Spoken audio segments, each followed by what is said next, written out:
Network at www.bayhillnews.net. The SVG Association of Ottawa, in collaboration with SVG Association of Massachusetts and Montreal and the National Council of SVG Associations UK, will be hosting a Zoom on Sunday, April 27th, 2 p.m. to 5 p.m. Eastern Standard Time, 7 p.m. to 10 p.m. UK time. Topic: going back to our roots, the screening of Gary Fuller film, crafting our indigenous memory by aptly altered.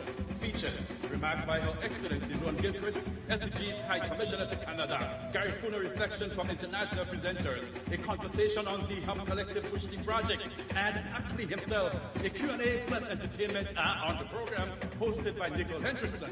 The Zoom on April 27th is free, but you must register today at defi.com/going back to our roots screening of Gary Fuller film, or on the SVG Association of Ottawa's Facebook page. See you there. Kick the dust off your boots and join me every Saturday at 7 p.m. and Wednesday at 5 p.m.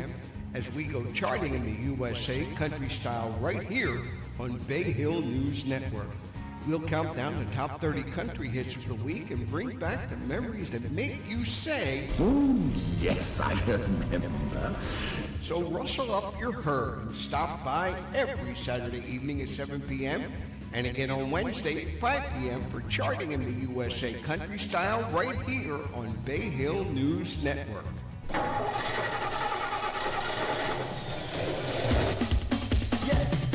Ladies and gentlemen, ISR Rentals, we got you covered. Looking for clean, reliable, luxurious vehicles? We got you covered. Budget-friendly drop-off and pick-up? We got you covered. Visiting SVG or already here? We got you covered. So visit us online at rsrrentals.com or call us 1784-527-6014 at RSR Rentals. The choice is here. One in Antigua. Travel with Orvan Bully Bus services between Pigot's Village and St. John's on Old Firearm Road. We also conduct island tours 7 days per week, all in comfort, style, and safety. For more information, contact Orvan Bully, 1268-764-2869. That's 1268-764-2869. Getting soulful is what we do on Charting in the USA with Soul.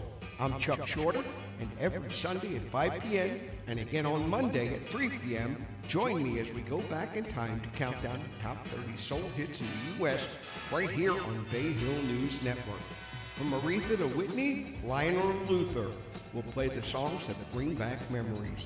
Warming your soul with music is what we do every Sunday at 5 p.m. and again on Monday at 3 p.m. on Charting in the USA with Soul, right here on Bayhill News Network.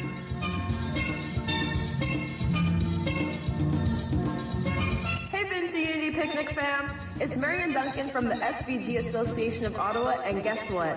Vinci Unity Picnic Canada 2025 is coming your way. Mark your calendars, July 19th, 2025 at the Chrysler Park Marina. This year, bigger, bolder, and more fun for everyone. Kids Village? Oh yeah, I'm gonna be part of that village. Bring the creativity, the fun, and the big stage moments. Food, music, culture, vibes, all day long. Don't miss out. Send us an email at vinciunitypicnic@gmail.com to stay in the loop. Vinci Unity Picnic 2025. It's gonna be epic. See you there.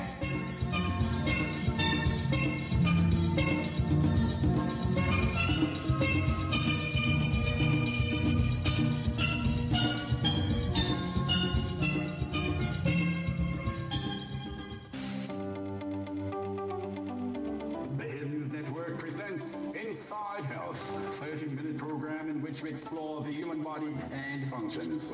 We'll share real-life stories of the latest in medical science as we look at related diseases, conditions, and determinants of health that affect quality of life. So join me, Vin Abbott, on Wednesday evenings from 8:30 for Inside Health on Bayhill News Net, also on Cancardiradio.info. Join your host, Ross Bishai, for Stepping into the Light at Bayhill Online Radio and Cancardiradio. Ross Bishai steps into the light of food and agriculture, culture and liberty. Stepping into the light lifts the level of your self-consciousness, activates your collective security genetic code, raises your earthly vibrations. To win in this Armageddon, you must listen to Stepping into the Light with host Ross Bishai.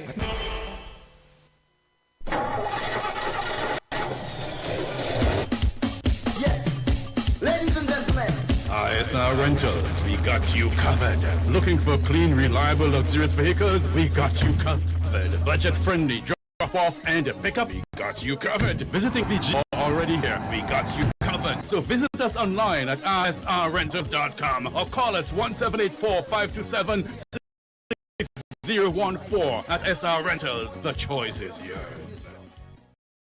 Boost your brand's visiting by Weeks. At Branding by Weeks, we are passionate about helping brands gain exposure and make a significant impact. Let us elevate your brand's visibility and reach new heights. Connect with us today by email at spweeks@hotmail.com or message us on WhatsApp 613-866-8939.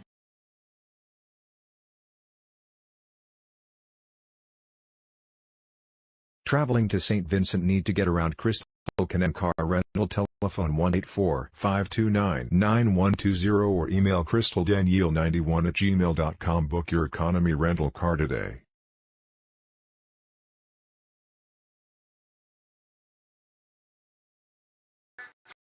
Handside Souvenir and Clothing Store. We carry everything you need in souvenirs. T-shirts in all different sizes, cap, keychains, key rings, plaques, banners, magnets, ID holders, and we even carry St. flag. And that's not all. We carry Hawaiian style t-shirts and dresses, handbags with matching scarves. We also carry tie-dye dresses, shirts, and tops. Everything in our store are made right here in St. Vincent and the Grenadines. So come on over and check us out. We are located at the cruise ship berth in Kingston Islands.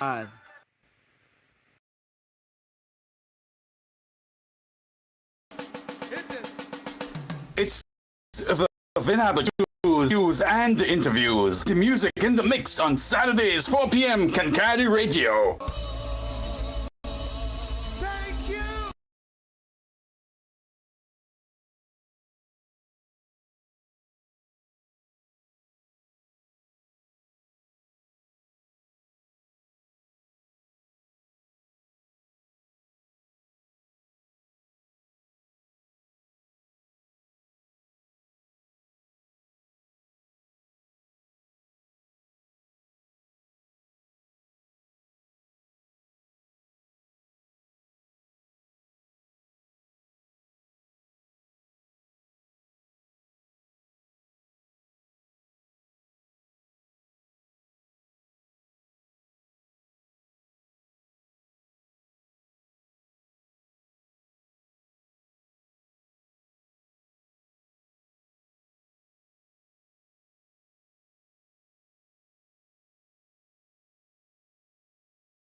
Greetings, welcome to the 12th program of Stepping into the Light for this year with your host Raf Bashai at Bayhill Radio and Cancardiradio Radio, Tuesday, 22nd April 2025. It's our 166th program, 166th program since we started first day of 2021. That was our theme song, Exodus by Bob Marley, because you know we live in Babylon, we live in enough people. Some people already totally left. And you know when you hear this theme song, that's the time that you link up your family, friends, your loved ones, your acquaintances, invite them to listen to tonight's program, which promises to be hot and sweet. Small feedback. Yeah. So, say ma to tap to all listening and following this program worldwide. It's good to be here with you again for another program. You know, yes, and I hope that you enjoyed the time between the last program and this one. Having some feedback there, my brother. Yes, we look to get into the ISIS. Glory to the word, glory to the song, and glory to the power of the Most High. Jah Rastafari. Almighty creator of this universe, and I give thanks for your love, your care, and your guidance throughout the time, and for bringing us here for another program. Keep shining the light into our path, and I go stepping into the light and onto Mount Zion. Blessed be the high rates of His Imperial Majesty, Haile Selassie, and Her Imperial Majesty, Empress Menen, one perfect balance.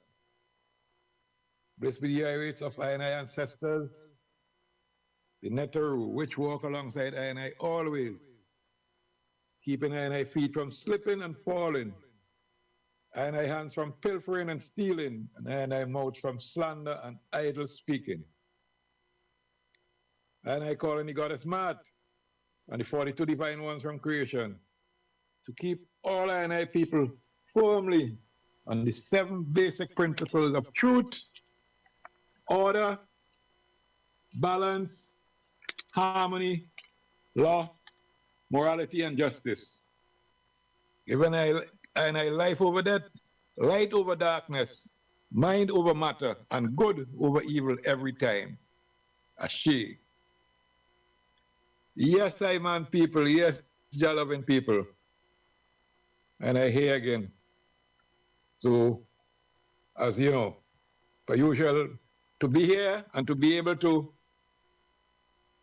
link and reason and be with the INI, and I have to give thanks to the owners and operators of Bayhill Radio and those of Cancardiradio, big up there up in Canada.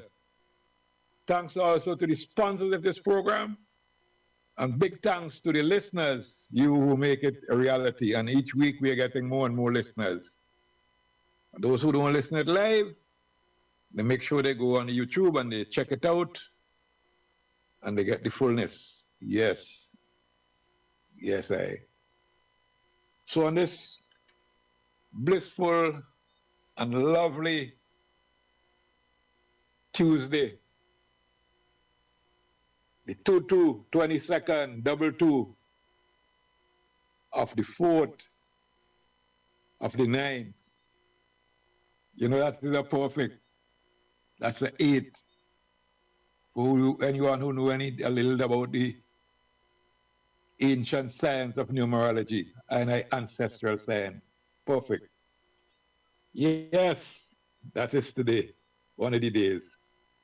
So what are the happenings? And you know you only get these happenings on these radio stations, on this program. So when you want the happenings, you have to come here. Bayhill Radio and Cancardiradio. You ain't getting it anywhere else. You know, I'm just telling you what somebody else say. And I original. Right up. Yes, big up to all farmers. all size farmers, all size in terms of operation. Big up, especially the ITAL farmers, them who rooting naturally without any chemicals or, anything outside of nature. Yeah, so first thing in line, I'm looking at the weather. The weather continues to be farmer friendly. Yes. We'll go into that a little just now, but let me give you the other happenings to be reasoned about on the program tonight. And I will have an ITAL Fest update.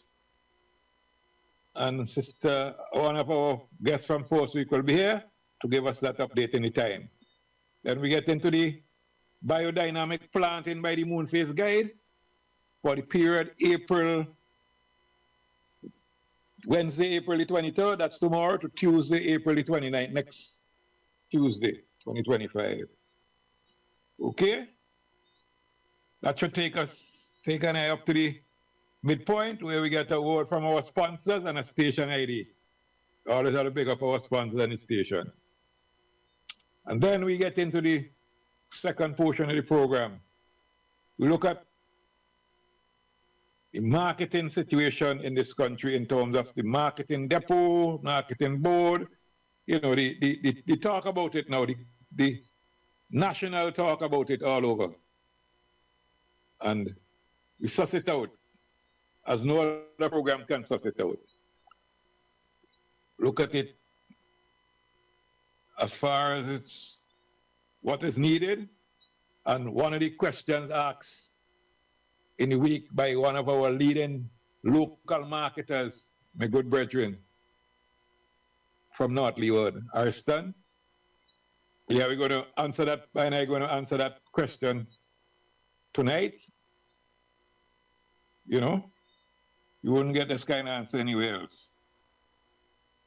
And we're going to talk about all the other, we're going to reason about the up talk right now about the white potato talk. And we're going to show you how black this white potato talk is. And of course, I always show the way forward, okay? So, starting with the weather. For wherever you are in St. Vincent mainland today, and even in the Grenadines, because I saw some clouds forming in that area. That shower that came after lunch today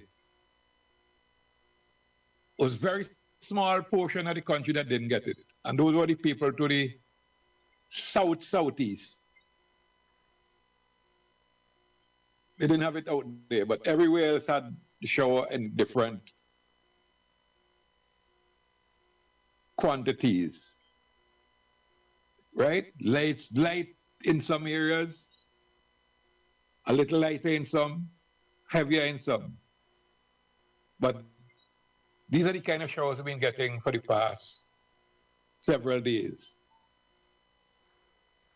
And they're very farmer friendly. Very farmer friendly. For a month like April, which is known historically as the driest month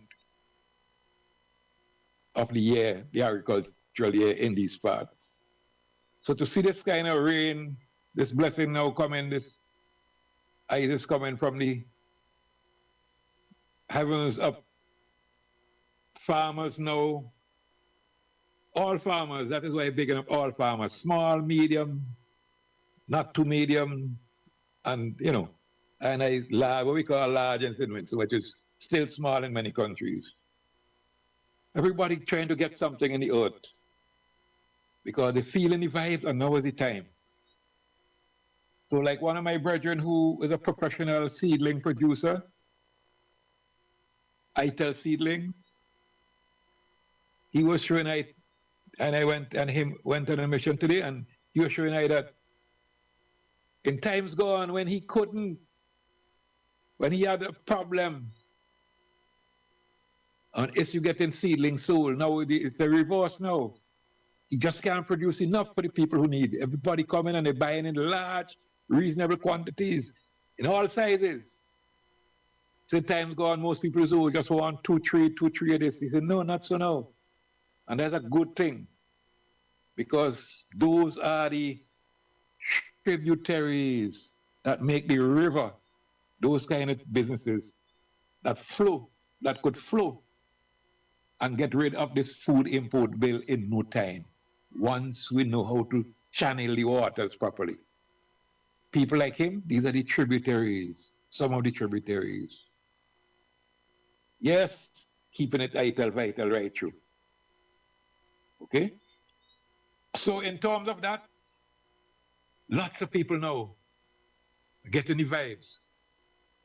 Got the vibration in the air, putting something in the earth, which is good, which this program on these two stations keep on promoting all the time.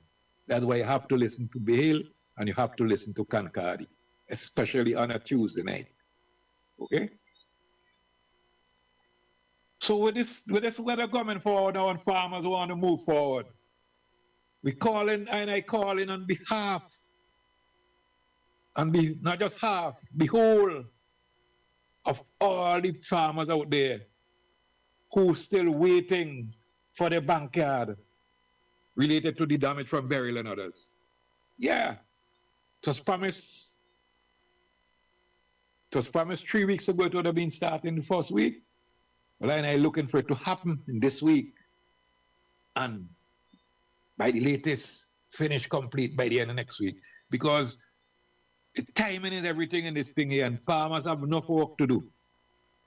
Farmers need to be able to hire workers to help them do something, get place clean and prepared, and to gather certain inputs and so on to make the thing happen. Especially now that farmers start planting for several reasons. To make sure, and all the reasons are related to the same things that the people who are supposed to be governing say in all the institutions. To make sure they may have no hunger in the home, and that related to the zero hunger. To make sure that they have the security of the food, and that related to the food security problem. To make sure that they produce more local food and cut down the importation, that related to the 25 by 27, which used to be 25 by 25. And they make sure that they're growing something healthy because they don't want any GMO thing coming in the system. All are related to the health. So to make sure,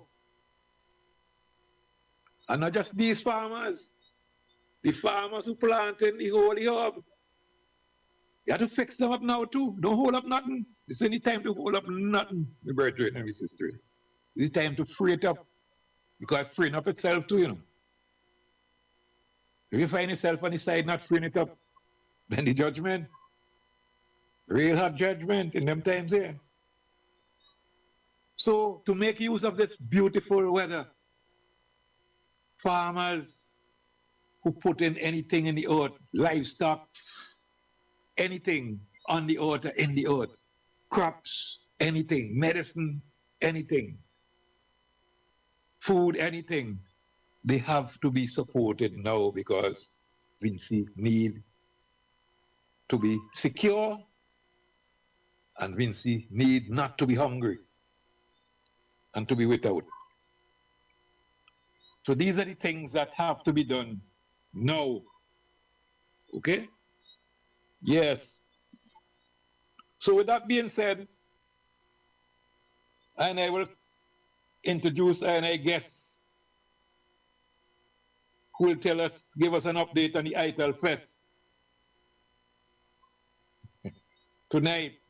So to do that, you know, and I keeping this program hot because this song here is just for the hard. You know, if you're not tough and rough and you know could buff it, this song not for you.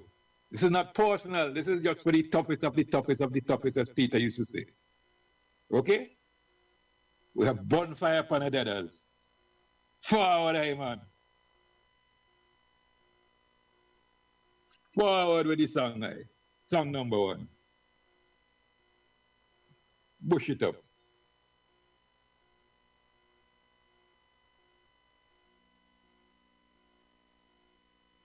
Bushman. Oh. So, I know it's not no bed meter. I don't want them things in our place. Oh. I just see some greens and some items to one thing. See it. Man, I burn fire upon a day that. Not no it. Boy, nah, not no it fade that. Man, I move like tailpipe and wheelbars. Don't get to work together. See it. Man, I burn fire upon a day that. No mountain, nah, no cold, nah, no pig, nah, no shatters. Man, I move like tailpipe and wheelbars. Just be wise. Ice cream and gold in a me.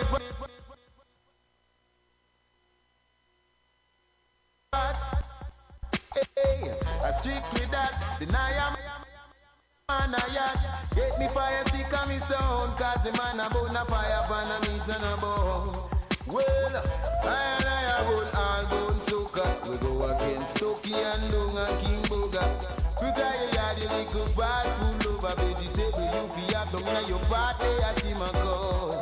Man a burn fire pan a day that. Not no with full, nah, not no with feathers. Man a move like tailpipe and webers. So we don't get to work together.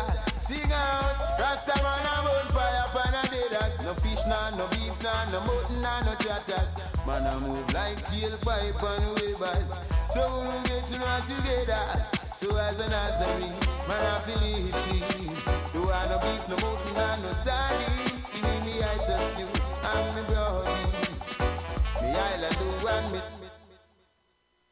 split feet. And when I add up the street, there is nothing in a Babylon for right. Cause I know eat up the meat, and I know sip up them sip cause I found them meat.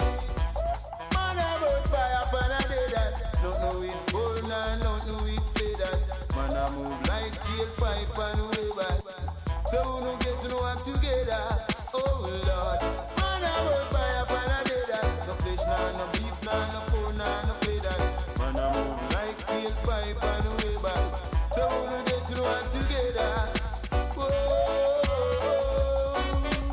well, that boy, well, whoa, Lord, I tell you this, look the way I eat it, no cry, no, and that's no lie. Look the way me eat it, no ball, no, and I'm saying this to one and all. Look the way me eat it, no cry, no, and I not tell no lie. Look the way me eat it, no ball, and I'm saying this to one and all. Man, I burn fire when I did that. Look the way it gold, nah, look the way it feathers. Man, I move like tailpipe and webers. So we don't get to work together. Oh, man, I burn fire when I did that. No fish, nah, no flesh, nah, no beef, nah, no chatters. Man, I move like tailpipe and webers. Bushman, and the bush the breeze. Ice cream and gold in a me pot. Strictly that, deny a man a yacht. Get me fire stick on me stone. Cause the rascal burn a fire burn a meat and a bone. Right now me burn all bone soca. Monty, I'm not hearing anything.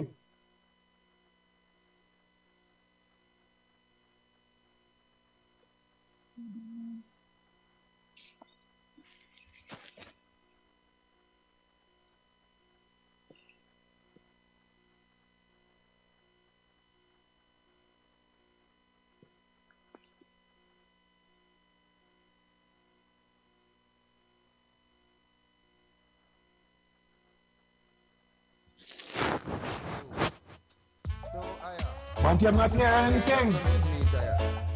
I don't want them things in our place. Oh. I just see some items, something. See it, man, I burn fire upon a day that. Don't know it full, nah, don't know it feathers. Man, I move like tailpipe and webers. Come on, man. See it, Get it, man. man, I burn fire upon a day that. No mutton, nah, no cold, nah, no pig, nah, no chatters. Man, I move like tailpipe and webers. Just be wise. Ice cream and gold in a me pot. I'm not hearing a song. Deny a man a yacht. Get me fire stick on me stone. Cause the man a burn a fire pan a meat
Yes, that song is for the Italists.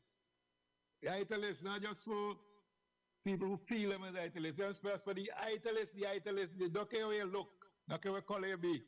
Right? This is not a Rasta song, it's an Italist song. You know, so if you're an Italist, this song is just not personal, it's just an Italist, and that's what the Ital Fest dealing with. Sister Idisha, come forward and tell man how it's going so far, and where we going from here. Yes, Sister Idisha.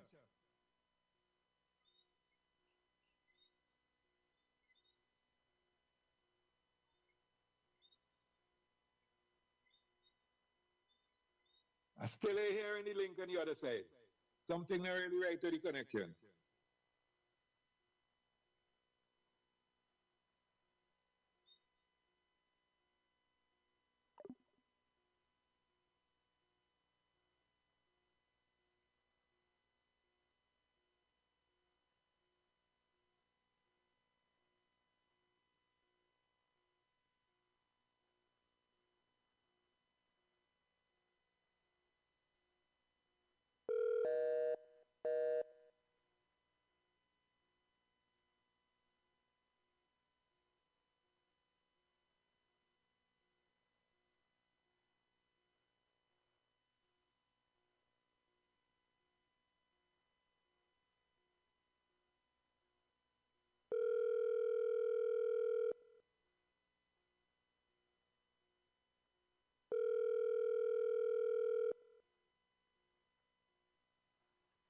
Yeah. Yes.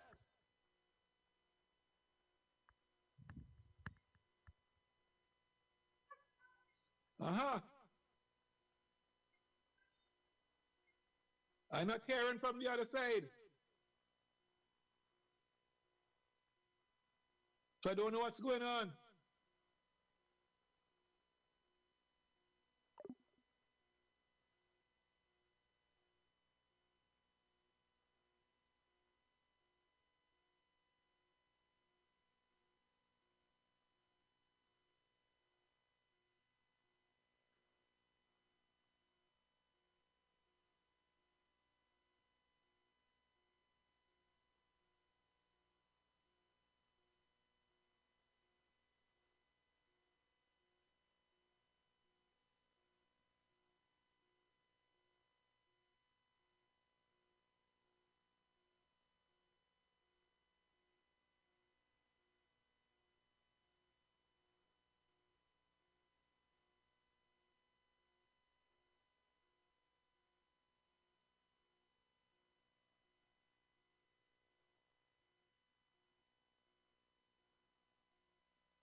Yes, I still not.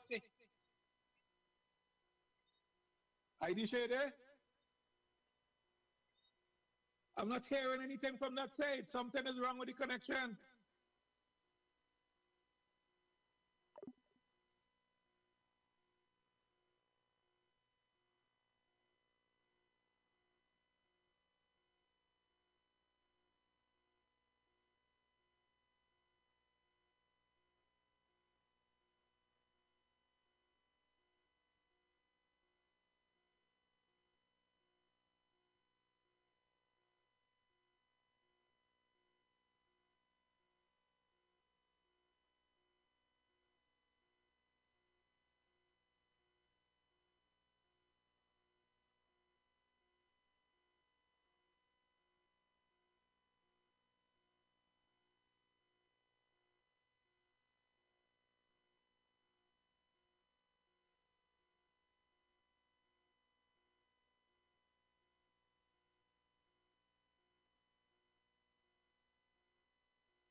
It could link producers and suppliers with vendors,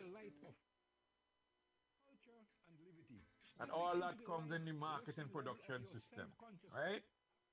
For example, the people who want to cook fresh ital at the day, who going to do it, they could link with certain farmers who grow certain food in certain way, good clean food, and make sure that they put these food in the ground at the right time, so that by the time it comes to that week of the ITEL Fest, those produce are ready. Whether they are a below ground food, above ground food, fruits, vegetables, whatever. Same thing with the people who make herbal medicines and so on. Link with the other people to make sure everything goes right. Okay? Whether it's food or liquid food or drink or solid food or whatever. This is how you plan it. So that link, you have that link from the producers, the primary producers, to the people who going to take that food and transform it into foods that we could eat, substances that we could eat, and drinks and so on. Right. That link now could also bring a production of food at that time of the year to other people who are not participating but who need ITEL, who need to upgrade and improve and increase their consumption of ITEL 2.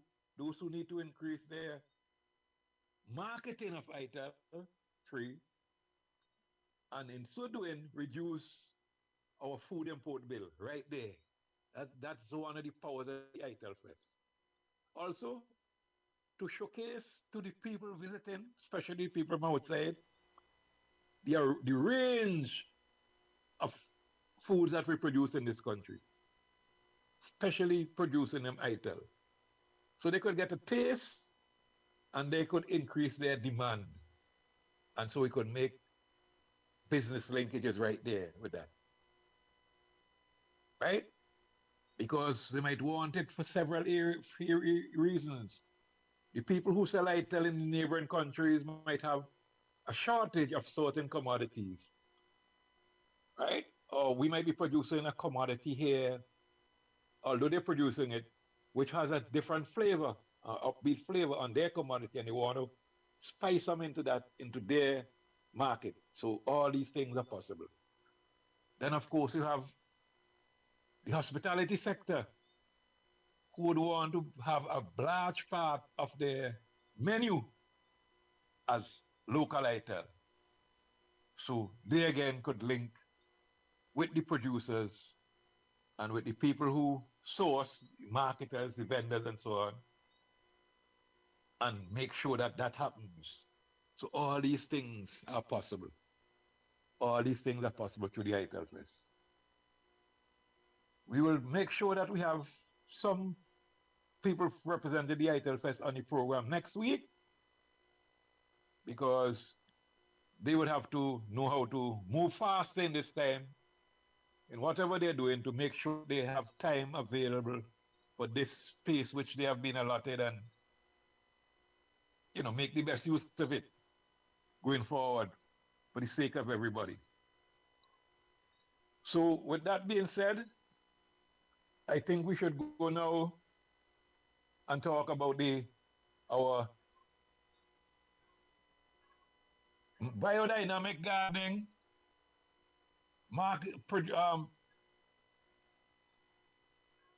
our planting by the moon phase guide for the period Wednesday the 23rd, which is tomorrow, of April, to next Tuesday, which will be the 29th of April, the day before the ending of April. Okay? So in order to bring that one up, well, let me go through it first, and then we will play this song after. So yes, what moon phase are we in now? We're getting these lovely, lovely showers. We are in the waning crescent.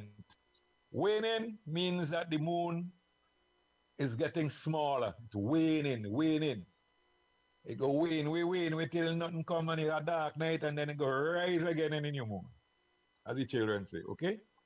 And we've already passed the waning gibbous phase when it was round. So we now into the crescent phase, okay? Because we're into the last quarter, what they call the last quarter, the period between the last quarter and the new moon. That is why I call it waning crescent phase. And that phase will go right up until Saturday. And the new moon will rise on Sunday. So between now and Saturday, what's left of this phase? It's not a phase where it's advisable to set seed, right? Sow seed. It's not a phase available to sow seed. Never mind what you might think or what you might read in some other literature, like McDonaldine things. These are things that our ancestors tested. Yes, the seed will germinate if you set them, but you see, we're dealing with much more than that. We live in a life force. The vibration in the seed would not be the same as if you set it in a different phase of the moon. So avoid seed sowing. But what other things can you do? You can harvest and store crops. Great time to harvest and store crops. And if you could recall, in this time of the moon, the old people, or those who were here more than 2 generations ago, 2 generations to more than 2 generations ago, that's 60 years. Because you don't hear these things again so easy now. You see it, but you don't hear the reason why. This is the phase of the moon in which people cut things like bamboo, so they wouldn't powder. Okay? So harvest and store crops. You can also fertilize. When I say fertilize, I don't mean dirtylize. I mean fertilize with clean, organic fertilizers, whether liquid or solid.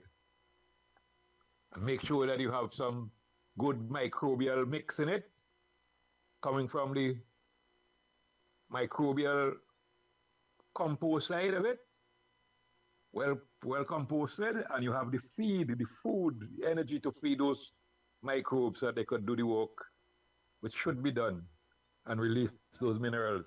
Yeah. Release those minerals. So that is one of the things that need to be done at that time. Yes, so what you do, you make use of that. You plant, you transplant rather. You don't set seed, you transplant. And you weed, best time of the moon to clean up the land. You weed the lands. You mow lawns and you prune. These are the main things recommended in this phase. Fertilize, transplant, weed up the place, clean up the place, and get ready for planting the next crop. You mow lawns and you prune. And those recommendations hold right up until Saturday. The whole of Saturday. Right? From Sunday is the new moon. That's a time to rest and celebrate and meditate. Okay? Sunday. And then from Monday and Tuesday, the final 2 days of this guide for this week, this period, you get now the moon start to wax because the moon came up new on Sunday and now waxing. It's a waxing crescent moon. And that is the time you start to plant your above ground short crops, especially leaf plants. You could also plant corn, you can plant all your seasoning herbs, and you can plant cucumbers. These do well in this phase, excellently well. Okay? So you have your seasoning and your seeds that take long to germinate, like celery. And it's so good if you can soak your seeds. Some seeds are too small, but if you, whatever seed you have to plant, soak them for about close to 24 hours before you plant. and they will germinate much quicker and better. And use, when you put any water, do not use the pipe water or the chlorine and these things in it. Use some rainwater or some river water, clean river water, or some spring water. You could also mow lawns, you graft, and you prune. So that will hold for Monday and for Tuesday. So you go forward and do that. And while you do that, we will get you to get into a second song, which is Plant Up the Land by Indra. And after that, we get into a word from our sponsors and our radio.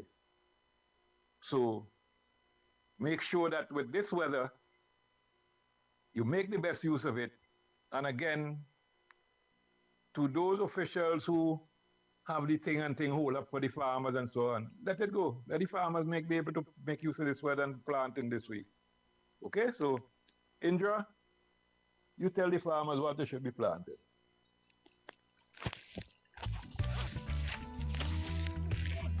Coming to Warren.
SR Rentals, we got you. Looking for clean, real, luxurious vehicles? Got you covered. Budget-friendly, drop-off, we got you covered. Visiting SR, we got you covered.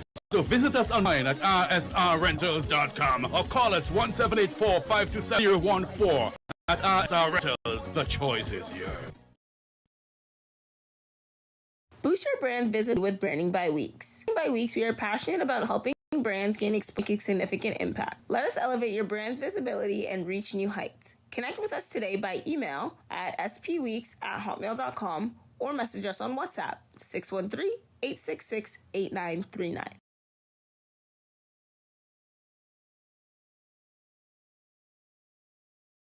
Traveling to St. Vincent? Need to get around? Crystal Connection Car Rental. Telephone 1784-529-9120 or email crystaldaniel91@gmail.com. Book your economy rental car today.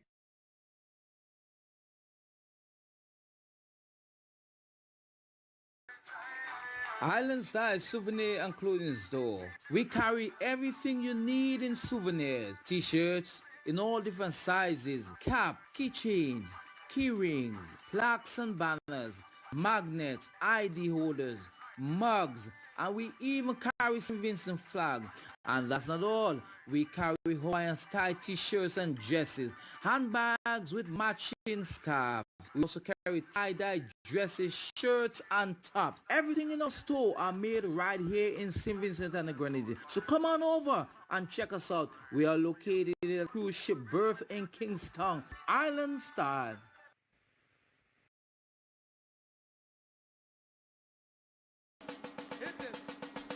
It's the Vin Abbott Show with news, views, and interviews. The music in the mix on CM Cancardiradio. Thank you.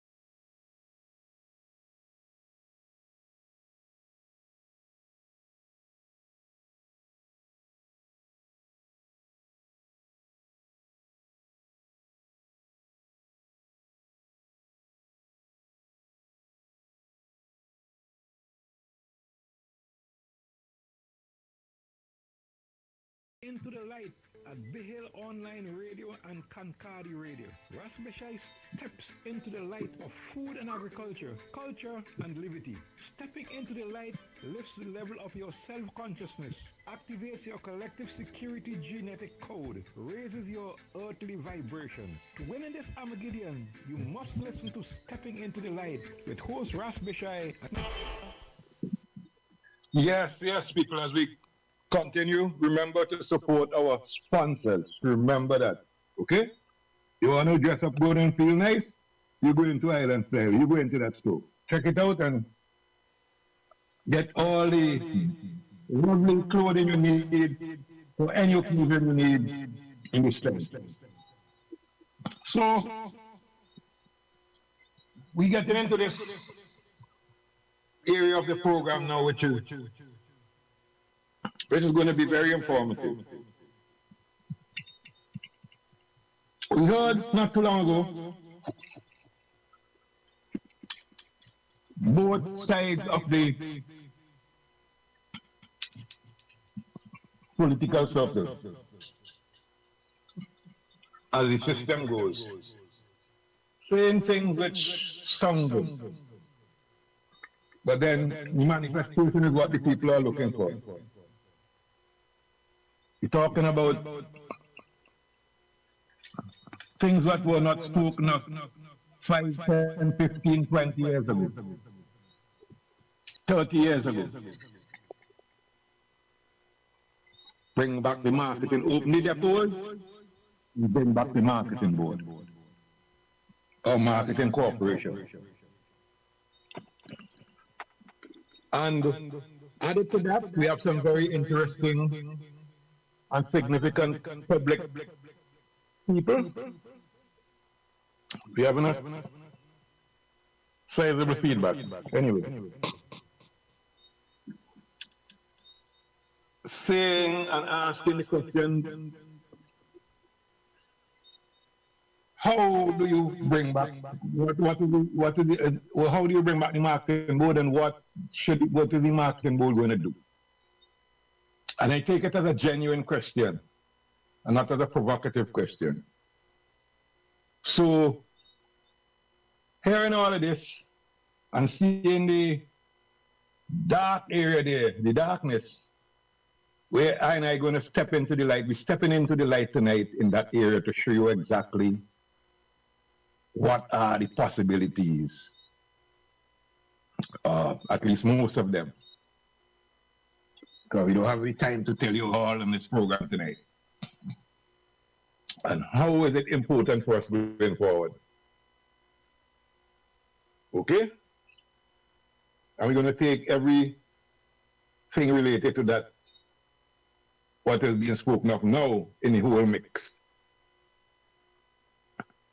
We're going to show the vital importance of food security, food sovereignty, link it to what they call zero hunger, and more going forward. And why this institution is pivotal to all these things. And without that function, something like that functioning properly, all the talk is just talk and nothing will happen without it. Now, early in the game, marketing, central marketing was established. Early in the game in this country, and by ordinance of the what was then known as the parliament, or the, you know, even before we had statehood, the governance system. First of all, in the colonial system, there was central marketing of certain commodities. And then when we came to a representative government in the 50s, after adult suffrage, coming up there, we started establishing that sort of a institution. People must get to find out these histories and so on by doing some research themselves. And we start at the national level of marketing things. And marketing is not selling. Selling is just the final part of it. Marketing is doing the initial research to find out what the demands are, where the markets are, where the demands are. What, you know, everything about it. The commodity, how they want it, when they want it, how much they want it, and all that sort of things. So that you could relate that information to your people and see how competitive we are with all our resources, natural, human, physical and otherwise, financial, and if we could really compete in that market and have a sustainable supply to meet the demand. So those things were some of the thoughts that went to in establishing the central marketing system in the early days. Apart from that, outside of that, you had the private sector marketing, which is today we known as the traffickers. They started on their own. They didn't depend on any government at any time. They were the pioneers in terms of getting production organized here to meet the demand, mainly regionally. And then the exporters start to meet it extra-regionally.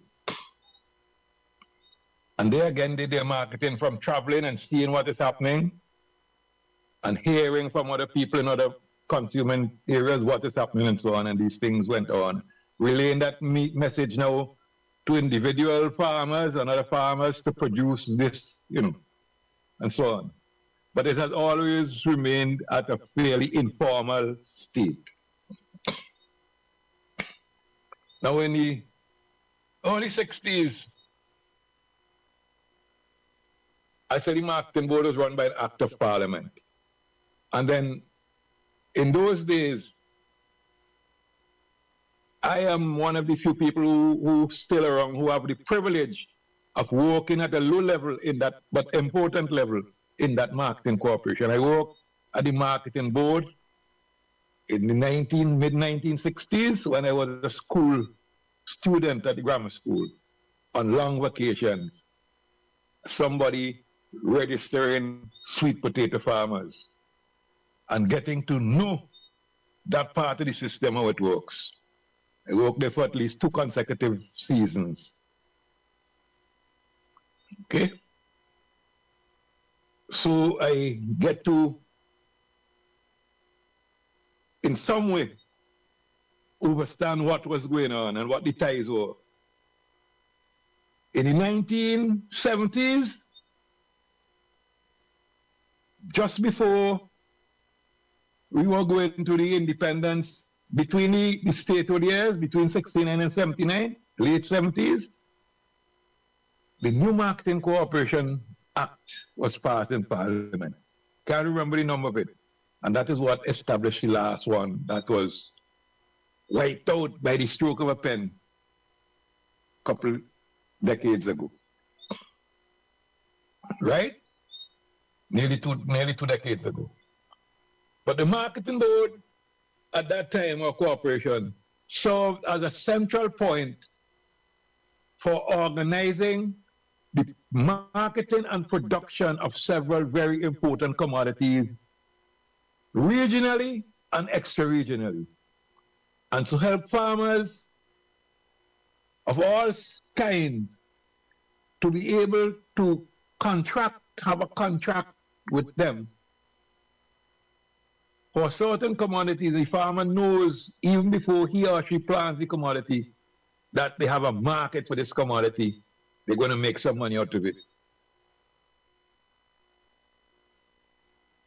That is one of the things, good things that the market, that structure like that provided.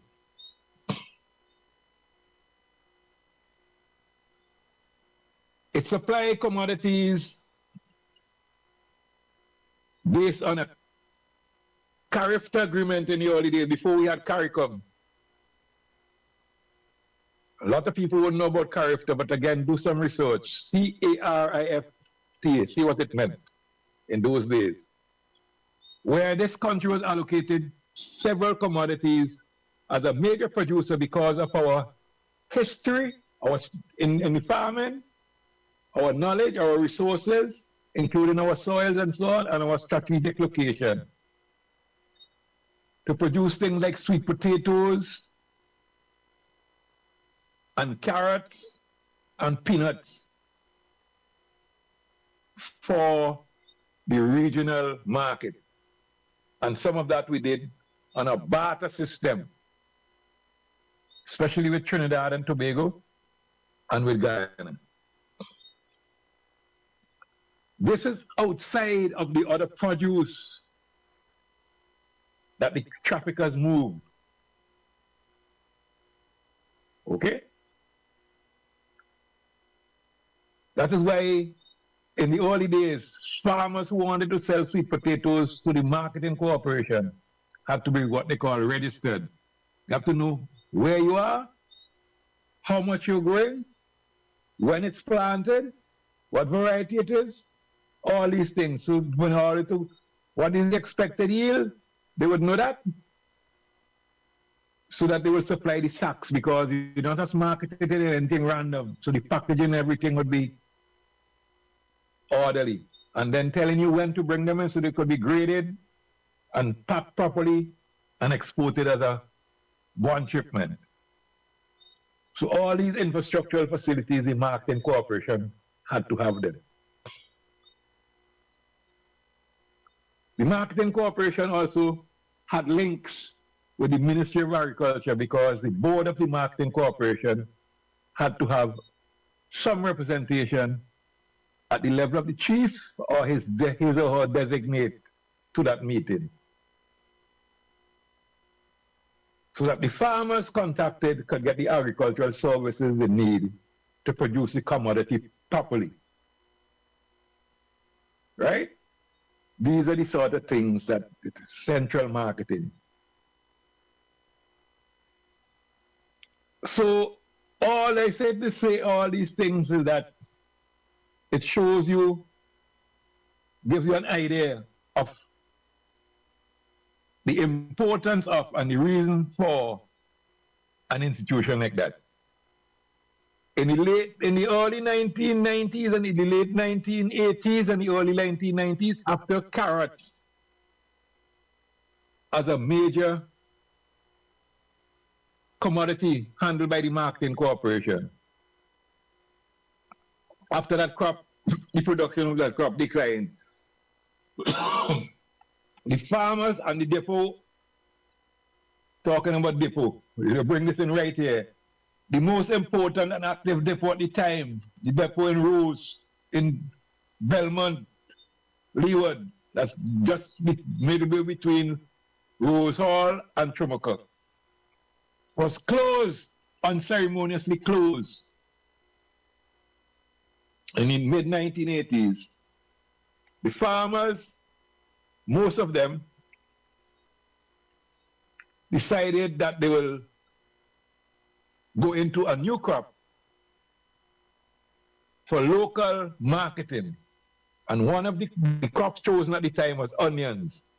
They were well supported by the French technical mission in terms of getting the production organized and the post-harvest handling organized to get it off the ground.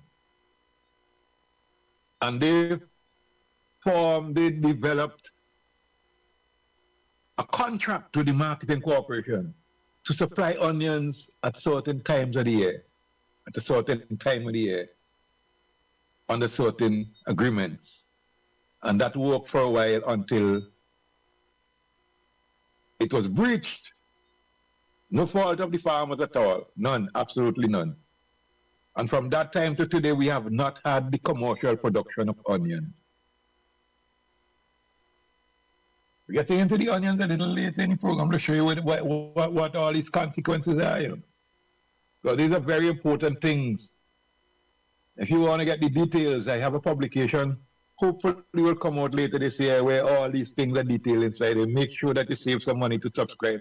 Get a copy for you, your friend, your child, everybody, because it's more than just, it's the story of what went on 30, 40, 50 years ago. Real story. Not his story, the real story. Okay? So the marketing corporation did that. Peanuts.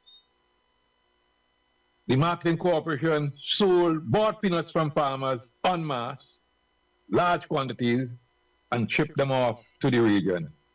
So a farmer didn't have problems selling his peanuts. He still had his little vendor who would come and buy a sack or whatever, 100 pounds or so to do the little thing in a trick.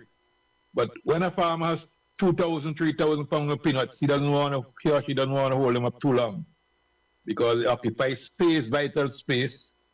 And after you dry them and clean them out properly, and you also need some money to go and prepare your land for the next crop. Whether you're planting peanuts at the same time or you're rotating the land with some sweet potatoes and whatever, corn and whatever. Okay? So the marketing corporation was that kind of served that kind of a bridge, that link, the important link to the farmers. These are just some ideas I'm giving you of what the marketing corporation did. So to say first of all, answer the part of the question, if a marketing corporation is important, yes, it is important. It's very, very important. It's important to make those linkages, and it's important to assist in the development of farmers and the entire agricultural sector. Without a facility like that, you can't get too far. Things will be too random and out of order. So these things have to be put in proper sequence so that we could, according to what the late Dr. Edgar Adams said and wrote in his book, so that we could link the golden anchor with the silver chain. Because we must do that. We must link the golden anchor with the silver chain. The golden anchor is what? You should go and get a copy of that book. I hope it's still available and read it. The golden anchor is the soil, the land. Can't rotten, can't be destroyed. The golden anchor. And the silver chain, at that time, was the number of seaworthy vessels that we had.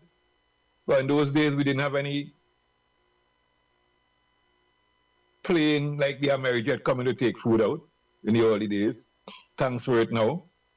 Although we're not making 50% of the use that we could make of it, as much use we could make of it. But we're going to make sure that that improves soon. So the silver chain is where our seafaring people now invested in that part of it and developed that chain, that silver link. To make sure that the produce get from here to wherever the market destination was or is, whether it's in the region or outside the region. Because we had that link also going to Europe, particularly in the days of the banana. So we have to make that link.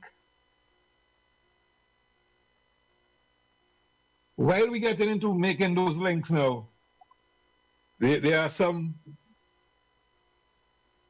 infrastructure and some other adjunct structures and institutions which are needed for the marketing board or that marketing institution to function properly. Apart from the marketing board having its number of depots strategically placed all over the country and functioning properly, there are several important institutional linkages which have to be made, okay? And some of them, most of them are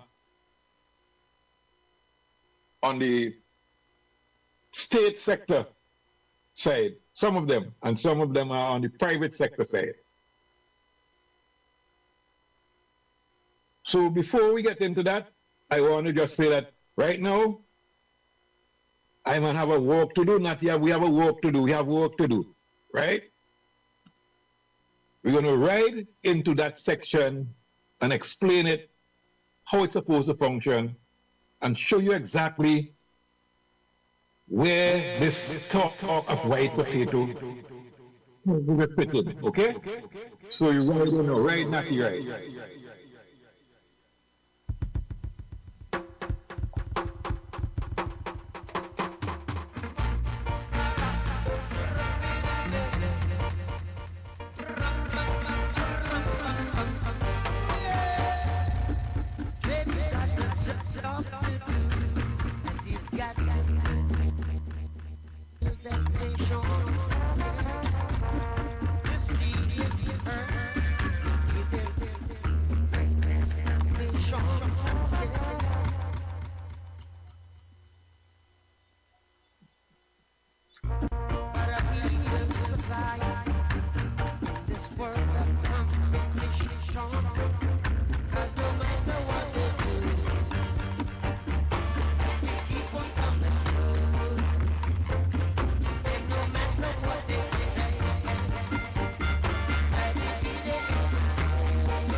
Yes.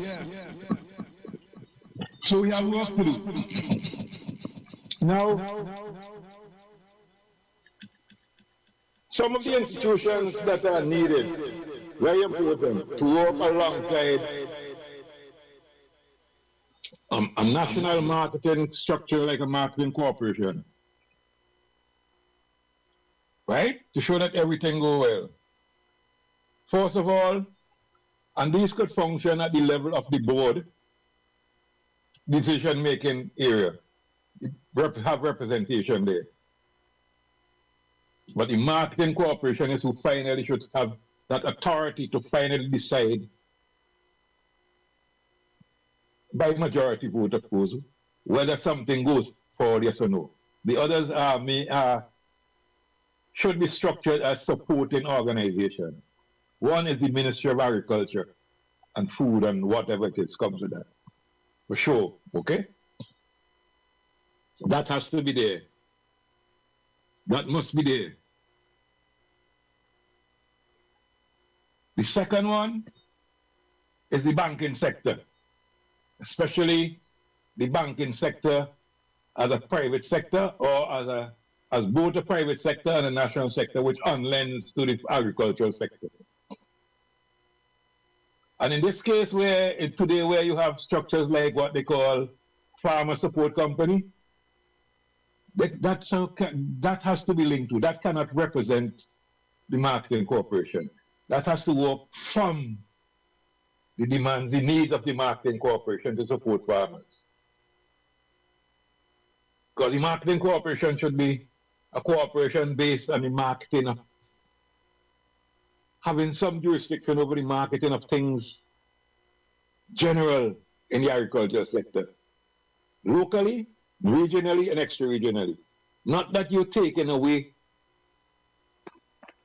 the space and responsibility and the work of the traffickers and the other exporters. No, you come now as the balancing, the organization that makes sure that all these entities function properly, making sure that standards are met. Because under the Ministry of Agriculture, you have the phytosanitary department, which has to ensure that goods leaving here have that requirement for the external market, where it is, or even the internal market. And the good agriculture, the ministry will now work with the marketing corporation and to make sure that farmers who supply it are farmers who reach to a level where they have a good agricultural practice certification on the farm. Because the marketing corporation is setting standards that are at an international level. Standards that no one could query about in terms of the goods that it markets. Right? And same with demand the standards of any goods that have to be imported in bulk. So it would be a very, very important linkage.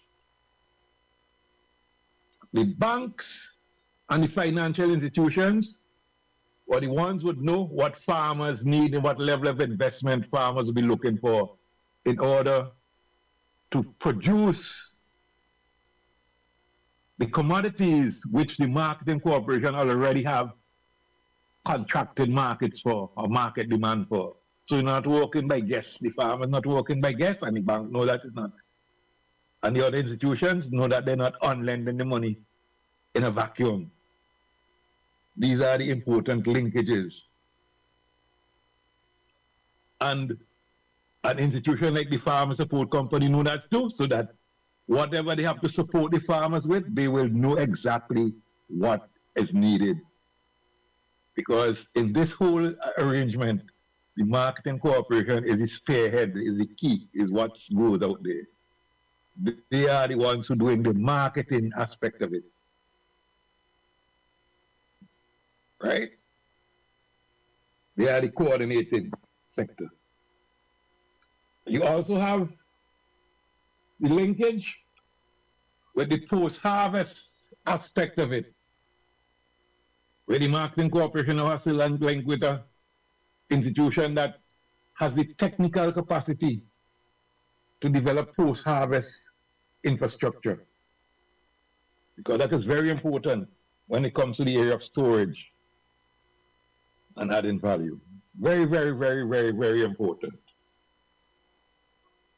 When they're talking about a cold system or a dry system or whatever it is, these are the things that are important. Then, of course, they have to be linked with farmers' organizations, not with individual farmers as such. Because that structure has to evolve where the farmers now in commodities or in whatever have to be grouped. You must get yourself together. You have to organize and centralize. There's no two ways about that.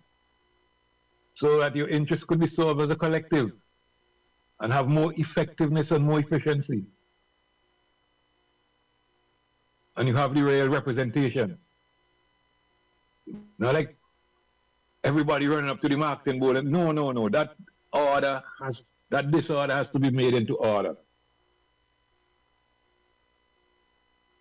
So the objectives of the marketing corporation is to, the goal of it, first of all, is to ensure a positive trade balance in the agricultural sector for this country, to ensure that we are well fed in the country, to ensure that we have healthy food in the country, because they also have to be linked in some way, and not no political system slicing off these things and then doing what they want and set up a little group in here to do this. That is how it has to go. Where whatever seed the government or the state brings in here, that also has to be between the Ministry of Agriculture .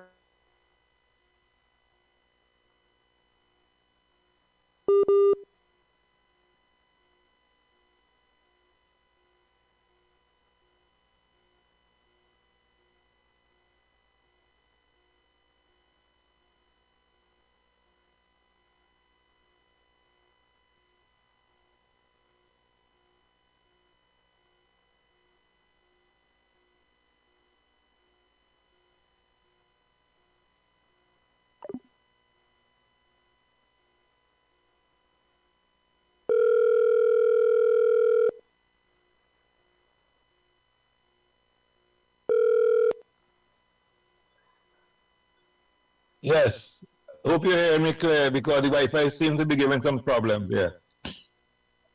In terms of those things, the marketing corporation is very important. It needs those kind of linkages. Definitely need those linkages. And without those linkages, it will be going nowhere very fast. From these linkages also come linkages like the infrastructure that the farming sector needs to make sure that the farmers could get in and out of the land. So on that same marketing board, somebody should be there from the roads department, works department. Because you can have 40, 50 farmers farming in an area where a commodity goes well, and they are denied the chance to contract with the marketing corporation because the roads going to that area or the lack of roads going to the area is hampering them. No, and that's how we develop.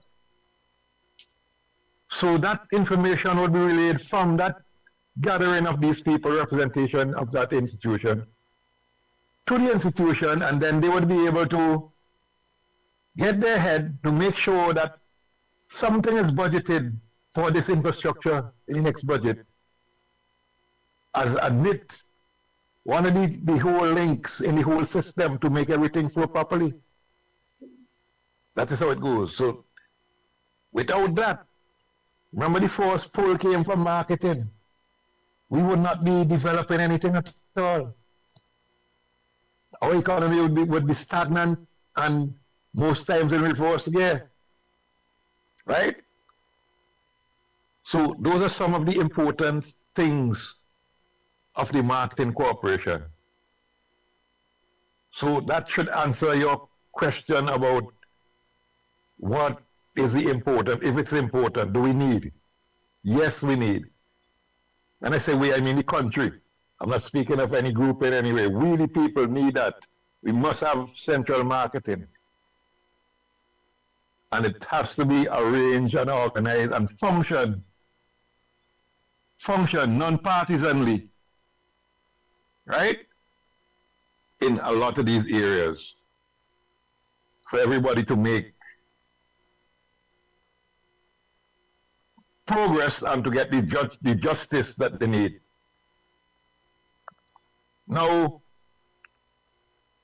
do you know? Well, few people know, but for the few of us who know, and we're going to tell you now that all this talk now about white potato is not new. And some people know that, but they're pretending it's new. Never mind that. Or either that or they have early amnesia. And I'm going to give you a brief story, not history, but a story of the Irish potato in this country, white potato, and the marketing corporation.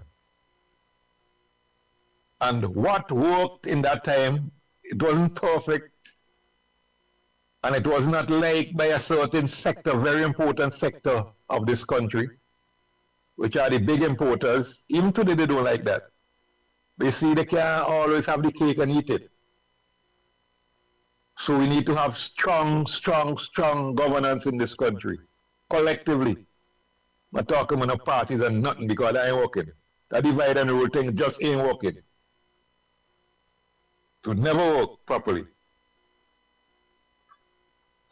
Where when something is good for the benefit of the country and all as a whole, it has to be implemented and adopted. Adopted and implemented, put forward. Okay? And the real business people and the real loyal ones would make money from it. Much more money than they're making now from this. Bring it in and just sell it to people, just kind of thing, just so. At the same time, you're keeping down your country. That system there, that have to go, must go. Must go. So in the 1970s, early 1970s,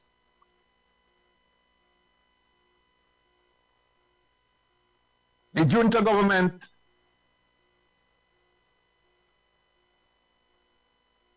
and if you don't know what the junta government is, again, do some research. Let somebody explain it to you. Find the truth. Which took office in 1972 and headed by then Premier, because we didn't have any fight, we were not independent. So our leader had to be a premier. That was the title. Premier James Mitchell had a policy which said back to the land. Okay? Because we were importing too many things which we could have grown here, that's one, and we were not growing sufficient things, and a lot of the estates which were owned previously by the planter class were lying idle. Okay? So we had that, and in that year we also had what we call an agricultural revival year, when the agriculture was revived because it was gasping for breath. Okay? It's all revived right now too. Right now it's still all revived. We know that big time too. Anyway, certain crops were put on banned importation lists, certain commodities, and among them was white potato. At that time, most people call it Irish potato. But Ireland is the famous country, not the only country, but the famous country that we knew for Irish potato. And I'll give you a little bit of the history of the Irish potato itself, just now. So in those days, they had an organization called BDD, British Development Division. And its representative came here, and I had the pleasure being one of the officers of the senior young officers of the Ministry of Agriculture at the time to meet with that representative. I was the assistant crop research officer under the late great Noel Curtin. And among the crops, I said banned was Irish was white potato. And we told, not we, the Premier then told the lady in our presence, she was the representative of BDD, that we need to have, it wasn't the Premier, it was the Chief Agricultural Officer, Dr. Basil Williams at the time, yes. We need to get some planting material of Irish potato to try out. Person agreed. It so happened that by the time the planting material came, the junta was out of office. Nevertheless, at the ministry, we received the material with grace and decided that we will do our first trials. It happened so that yours truly, Iman, was at that time the chief crop research officer, and we had a few varieties. I could remember two names straight off the hand. One was called Jarola, Jaerla, and the other one was Desiree. One of the same varieties they have now today, people eating and doing like if they now start to eat potato. That's for another time. So we did that following the instructions, the agronomic instructions from the lady, which she brought. Collected them from the area that she bought them.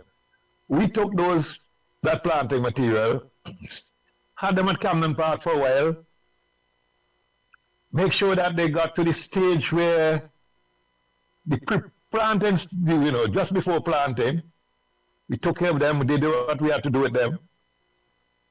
Prepare the site at Bayhill, the exact site where that so-called prison is right now.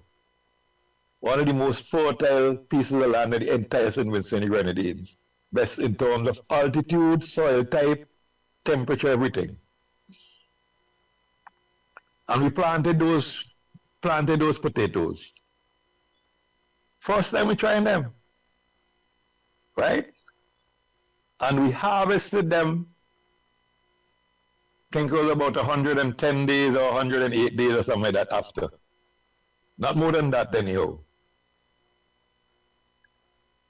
Didn't have any problems with pests and diseases because we did what we were supposed to do at the time. It wasn't done organically, but it wasn't done with any heavy dose of pesticides.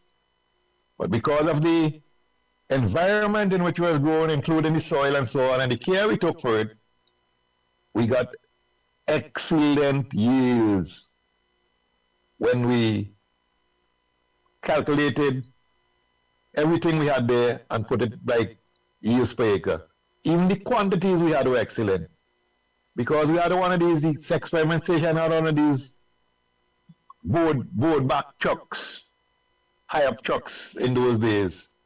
Those people who were around long enough to see them would know what I'm talking about. All the trucks didn't have steel chassis, steel back. Okay? The back of the truck, the carrying part of the truck was mainly wood, made from wood.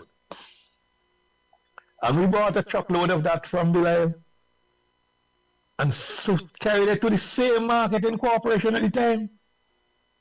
Because we linked with them before and they know we had it and they were prepared to take it from the Camden Park experiment station where they took other things like that in bulk. So we took them there. We sold a few in the central market and old market in Kingston. And people were so excited about it, the size. They said they couldn't believe it was grown here. So we knew from that time that Irish potato, at a certain time of the year, was an excellent crop for here. We also at the same time were working on 3 other crops, which one was produced here at the time as an export crop, major export crop, and the other 2 were being imported. And the idea was to get these 4 crops produced because at that time we already had the vision of the market, the demand in right here, local demand for these 4 crops. The other 3 were carrots, onions, and garlic. And we did research on all these other crops. Well, carrots was ongoing from the early 70s, very, very early. And onions and garlic came on at the end of the 70s, late 70s. And from the results, we knew, not just one season trials, not one season. We knew that these 4 crops, we had the capacity, we meaning St. Vincent Grenadines, farmers plus the climate, everything, had the capacity to be internationally competitive in these 4 crops right here. But lo and behold, we did not get the support of the political powers at the time. So in 1978, when a proposal was made to commercialize these 4 crops on a large scale and get farmers to plant them, they said, no, we could bring these same things for 9, 12, and 15 cents a pound from Canada and from other places. Now, I want to tell you that I found some data, and it shows from between that time, 1978 and 1990, just up to 1990, that 12-year period, those 4 commodities. Now remember I told you that one was an export crop, which we stopped exporting in the early 1980s, mid-1980s, because we allowed, we meaning the authorities, allowed for the post-harvest activities of the crop, system of the crop, to go right down in the gutter. In terms of the shipments, the way it was shipped from here to Trinidad, because the volume was increasing, and another entity which the marketing board, a good marketing board, should connect with in the early, I mentioned it earlier, in the early stages of the marketing as an infrastructure is the post-harvest, the transportation. People have to be represented there, they have to link. Because if you are the silver, if you're connecting to the golden anchor, you have to show that you have the capacity and the infrastructure, the capability to maintain that quality of product from the marketing board to the buyer, wherever the buyer is, so that no deterioration of the quality of the product takes place en route. And our peanuts, our carrots were stored in temperatures which were much too high because they were down in the hatch. And these boats were not given the financing to invest, and they were not made to invest in cool storage. Today, good thing that we have boats with container reef, where the temperature is controlled and so on, that could do that. And so that by the time the carrots got to Trinidad, over 40% were rotten, developed sclerotium fungus. So that market went right down and out, and the farmers, particularly the farmers of North Leeward, Belmont, Chumucarosa, lost. Big time. And we started becoming a net importer of carrots. So for those 12 years, those four commodities, we imported over just about $40 million a year for those four crops combined. Put it another way, our farmers lost $40 million a year at the farm gate by not having the opportunity to produce these crops. Now, if you say that, when you look at the data, and this is thing that they should be teaching children in the school, especially people who do business studies, they're not necessarily agribusiness, business studies. These are some of the things we should be teaching the children. And you say $1, based on our rule of thumb in this country, $1 when it turns over itself through the economy for about a year, at the end of that year, that dollar would have generated about 33 cents extra. So about 33% increase. And you could look at that and train it down to the basic fact that a vendor, any buyer who buys something wholesale, when they sell it, they have to make a profit. So they must put a markup. And basically the markup is about, the net markup is about 33%.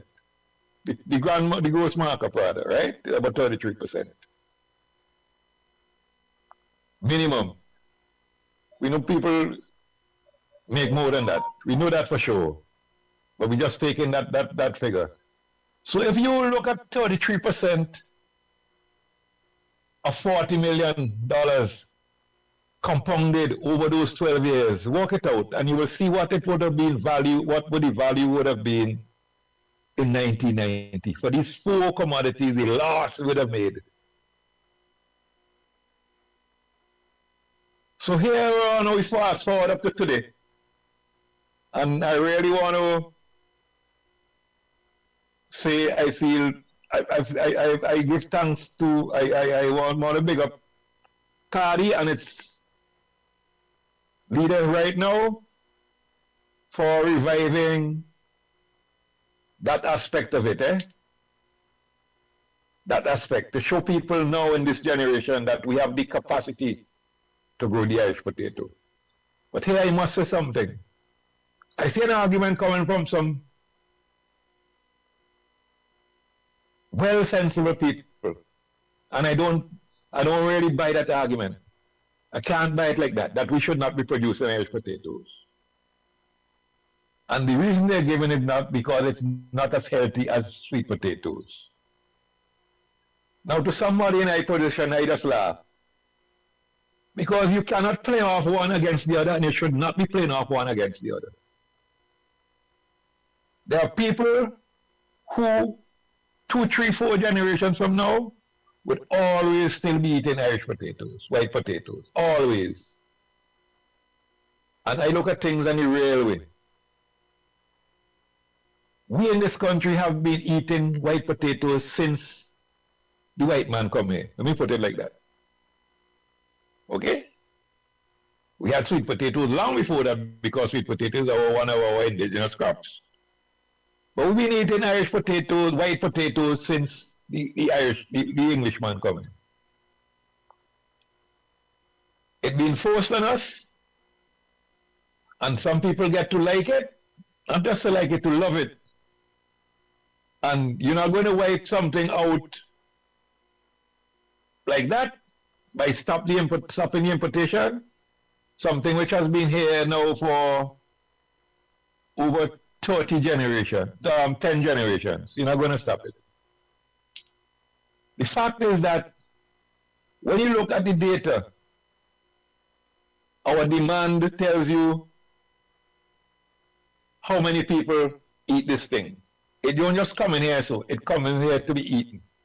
Apart from that, you have to check the mix of our country, our population. The people who came from Madeira in 1846, they came with a history of eating white potatoes. because it was the major crop that they produced in those days. And it was due to a crop failure 2 consecutive years why the economy went into famine. The other crop they were growing in big quantities was grapes, wine grapes. So they have a history also, even longer than the people here, of eating white potatoes. And there's nothing wrong with that. So you can't play off one against the other. What we should be doing is making sure we grow the best sweet potatoes that we're capable of growing, because we have a history of that. We have a story of that long, long time. And of course it's a healthy food. But that doesn't mean to say that white potatoes are unhealthy food. You have to eat it. The way you prepare it, you grow it first, and then you prepare it and you eat it. It depends on the quantities you eat. If it was an unhealthy food, a lot of the people in the world who consume it would have been dead long time ago from eating that. So it's not to say that it's not as healthy as sweet potatoes. You know that. But that doesn't mean to say that we shouldn't produce it. One of the other factors that why we should produce it, especially in this context, is that the Caribbean of which we are part through CARICOM, is reducing its food import bill, and a sizable part of that food import bill in most countries is white potatoes. And similar to here, the people who consume it in that country are not going to stop consuming it the next day because you say you're not growing it. No! A vacuum would never be created there. They would always have that demand for generations to come. So the market is there. I mean, the demand both locally and regionally. So we could grow this commodity mainly as an export crop. And we could also grow it, and I hope the way that we grow it is not by copying what the big countries do. We grow it by looking for some heirloom varieties, which are non-GMO. Full stop. We ain't going through the gate at all. We're closing the gate. Closing all them gates. So that when we get our planting material and we start to bulk it up, we mean the countries around us who have the potential to grow export quantities. Dominica trying to make sure that they cover their own local market for us and doing a reasonably good job with it. We already have demand right now, if I tell you. Although our crop ain't reach anywhere, we already have demand for this commodity from neighboring country. They want us to produce it to sell them because their tourism market is much larger than ours. And a lot of the people who come into their tourism market ask for that particular commodity. So you have to look at things objectively. You can't just say we shouldn't be doing this. No. Once we have the capacity to produce it, it's not toxic. We know about it, and there are many different ways to prepare it to benefit from whatever nutritional status it has, to prevent it from causing any unwarranted and non-communicable diseases, right? And we do that. But we make sure that we grow the best. That's what we have to do. So we will have to look for heirloom varieties, non-GMO varieties, and then we have to grow the crop organically so that we could create our own niche. But at the same time, we do the same thing for our sweet potatoes, which have been suffering for years now. Years. Look at our sweet potato acreage gone and the quality of our production. The quality of our production, quality and quantity. Look where it is now. So we work on both crops. We don't play off one against the other. So I found it very laughing, and that we have come full circle, 360 degrees. in that in 1978, the then Labour government said no to the production of these crops, including white potatoes. And in 2025, the present Labour government is saying, let us go full blast for white potatoes. So we have come full circle. But then we have to come full blast for a lot of other commodities. A lot of other commodities. And we, the people, have to organize ourselves to make sure that it happens. That is why, my friend, a marketing cooperation is the essential and vital institution to get it done. And this cannot be run by any political dictate. It has to be run by science. Nothing else. And truth. And it has to run non-partial. And must involve the empowerment and decision-making capacity collectively, because you can have everywhere, right? Of all the people, including the farmers and vendors, all of them has to be run like that. There's no two ways about that. No two ways about that. So that we looking forward for, and yes, my brother, people in your grouping, very important people, local marketers, local fresh produce vendors, like how you already have a close tie, good ties with the farming sector, particularly in your area. And you're producing, some of the farmers producing the lovely qualities of things that you put up from time to time. We want to have to move from 2 crates to this thing now, right? To 2 containers. That's two 20-foot containers at least. That's what we're looking for, 2 40-foot. That is the level we have to get at. And frequently. And it can be done. And it would only be done through this type of structure, properly started from the first, setting the right foundation, and properly managed and properly run. That's the only way it could happen. Only way it's going to happen.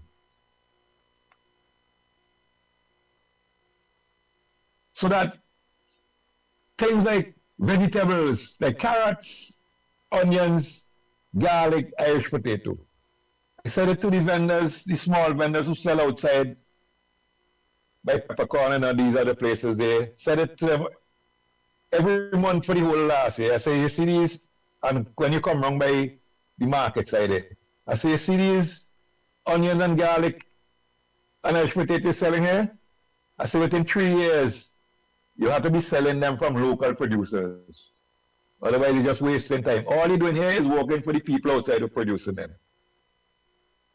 And that is where we have to go. And it has to start from a policy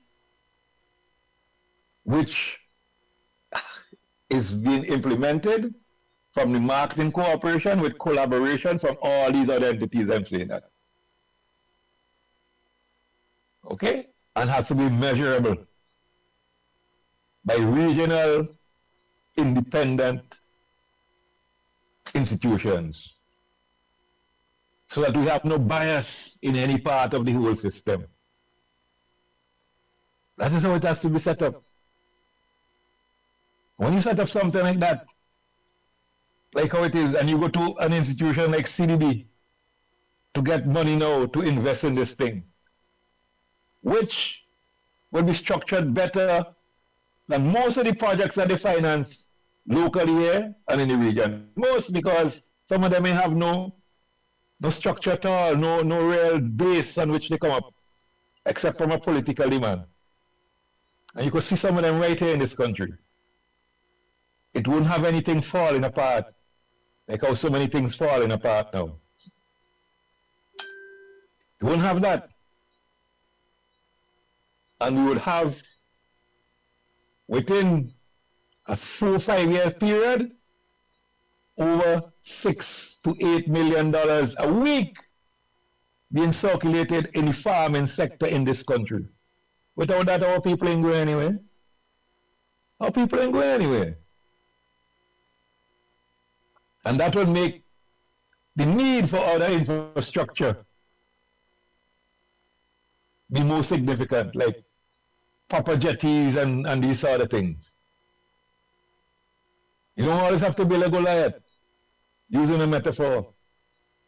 But if you build 5 Davids, plenty much better. Meaning you don't have to build a massive structure one place. If you build 5 good solid structures in 5 different places, you diversify it like that, you generate much more development and much more income over the period of time, same period of time. So I don't see any problem with us expanding on the white potato. And we should use it as a developmental tool.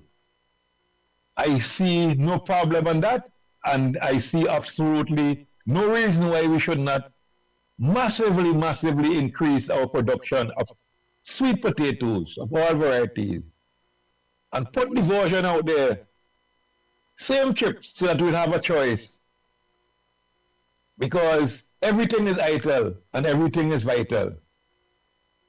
Okay? And I hope that the ITEL Fest Committee start using a principle like that to link farmers out there and say by next year, because this year might not be soon, a bit soon. Next year, everything, most things, not everything, because it can't be everything, but most things that we're using in preparing our foods for the ITEL Fest Committee, we produce locally or sort locally, originally. There are things you still have to bring forward from outside. Don't let us fool ourselves. But if we could produce 70% of what we need locally, that would be a tremendous boost for the agricultural economy of this country and the farmers, all who participate. So in so doing, I say we have work to do.